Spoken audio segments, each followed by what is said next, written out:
নিজে খাই আর না খাই, ভালো লাগুক আর না লাগুক, রান্না বান্না তো করতেই হবে, মজা করে রান্না করতে হবে। রান্না ছাড়া কোনো উপায় নেই। আর এই রান্না করতে গেলে তেল কই, লবণ কই, হলুদ কই, মরিচ কই, জিরে কই, তেজপাতা কই, গরম মশলা কই, এগুলো খুঁজতে খুঁজতে আর ভালো লাগে না। তাই আর তেল মরিচ যেন খুঁজতে না হয়, হাতের নাগালেই যেন সব কিছু পাই, এজন্য আজকে আমি কি করলাম তাই থাকছে আজকের ভিডিওতে। হ্যালো এভরিওয়ান, আসসালামু আলাইকুম। কি অবস্থা সবার?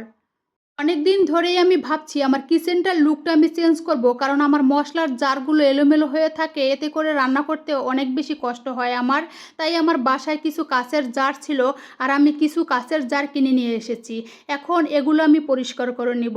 আমি পরিষ্কার করে নেওয়ার জন্য আমি এগুলো ভালোভাবে মেজে নিয়েছি, তারপরে এখন আমি পানি দিয়ে পরিষ্কার করে নিচ্ছি। পরিষ্কার করা হয়ে গেলে আমি একটা সাজির ভেতরে রেখে দেব পানি ঝরানোর জন্য। যখন এগুলো পানি ঝরিয়ে শুকিয়ে যাবে, তারপরে এগুলোর ভেতরে আমি মশলা রাখবো। আমাদের মেয়েদের রাতে ঘুমাতে যাওয়ার আগ পর্যন্ত সারাদিন রান্নাঘরে থাকতে হয়। আর এই রান্নাঘরটি যদি এলোমেলো থাকে, হাতের নাগালে যদি সব কিছু না পাওয়া যায়, তাহলে রান্না করতে অনেক বেশি কষ্ট হয়। আর যদি গুছালো পরিপাটি থাকে, হাতের নাগালে সব কিছু থাকে, তাহলে রান্না করতেও ভালো লাগে আর ক্লান্তও লাগে না।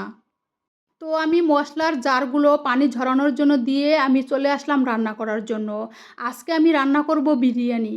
বিরিয়ানি রান্না করার জন্য আমি মাংসগুলো আগেই কেটে বেছে পরিষ্কার করে মশলা দিয়ে মেখে রেখেছিলাম। তারপরে আমি পেঁয়াজ ভেজে নিয়েছি। তারপরে আমি মাংসগুলো দিয়ে দিলাম। তারপরে আমি বিরিয়ানির মশলা দিয়ে দিয়েছি। তারপরে আমি বাদাম বাটা দিয়ে দিয়েছি। এখন আমি কিছুটা কাঁচামরিচ দিয়ে দিলাম। এতে করে বিরিয়ানির ঘ্রাণটা অনেক সুন্দর আসবে। তারপরে আমি আগেই আমি পোলাও চালগুলো ধুয়ে পরিষ্কার করে রেখেছিলাম। তারপরে মাংসটা কষানো হয়ে যাওয়ার পরে আমি চালগুলো দিয়ে দিলাম। তারপরে আমি একটু নেড়েচেড়ে পানি দিয়ে দিলাম।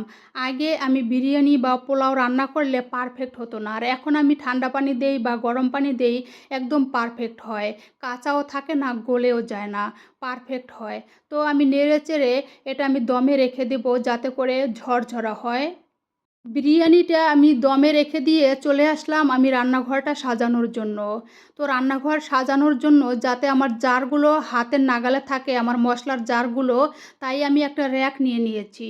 আমি এখন এই র্যাকের ভেতরে সব কিছু সাজিয়ে রাখবো। তাই আগে আমি সব মশলাগুলো জারের ভেতরে নিয়ে নেব। তো আমি আগে ডালগুলো নিয়ে নিচ্ছি, মুগ ডাল, তারপরে মসুরের ডাল, তারপরে এক এক করে আমি সব মশলাগুলো এইগুলোর ভেতরে আমি ভরে তারপরে আমি সাজিয়ে রাখবো। যখন আমি প্রথম সংসার শুরু করেছিলাম, তখন এই রান্নাঘরে শুধু একটা গ্যাসের চুলা ছিল। আর এখন আলহামদুলিল্লাহ অনেক কিছুই আছে। আস্তে আস্তে এক এক করে সব কিছু দিয়ে আমি আমার রান্নাঘরটা সাজাবো আর আপনাদের সাথে শেয়ার করব। যেহেতু আমি রান্নাবান্না নিয়ে কাজ করি, তাই তো শেয়ার তো অবশ্যই করব। একসাথে তো আর সব কিছু সম্ভব নয়, একটু একটু করে আমি সাজাবো। মানুষের জীবনে চাওয়ার কোনো শেষ নেই, চাওয়া পাওয়ার কোনো শেষ নেই। এই পৃথিবীতে যতদিন বেঁচে থাকবো, ততদিন চাওয়া পাওয়ার শেষ থাকবে না। তবে আমার অনেক বেশি চাওয়া পাওয়ার নেই। উচ্চবিলাসীভাবে আমি চলতে চাই না। মান সম্মান নিয়ে ছেলেদেরকে মানুষ করে যেন এই পৃথিবী থেকে বিদায় নিতে পারি, এতটুকুই আমার চাওয়া। সব মশলাগুলো জারের ভেতরে আমি নিয়ে নিয়েছি। এখন আমি র্যাকের ভেতরে এগুলো আমি সাজিয়ে নিচ্ছি। মশলা রাখার র্যাকটা আমি একটু বড় নিয়েছি, যাতে করে সব মশলা সব কিছু যেন আমি ভালোভাবে রাখতে পারি। ছোট হলে তো বেশি কিছু রাখা যাবে না। এখন আমি সব কিছু গুছিয়ে রাখতে পারবো, তাই আমি র্যাকটা বড় নিয়েছি। বিভিন্ন জায়গায় আর এই জারগুলো ছড়িয়ে ছিটিয়ে থাকবে না, আমার হাতের নাগালেই সব কিছু থাকবে। এইটার ভিতরে সাজিয়ে রেখেছি, অনেক সুন্দর লাগছে দেখতে। আর আমার কাজ করতেও রান্না করতেও কষ্ট হবে না। এই তো আমার রান্নাঘরটা আমি গুছিয়ে নিয়েছি।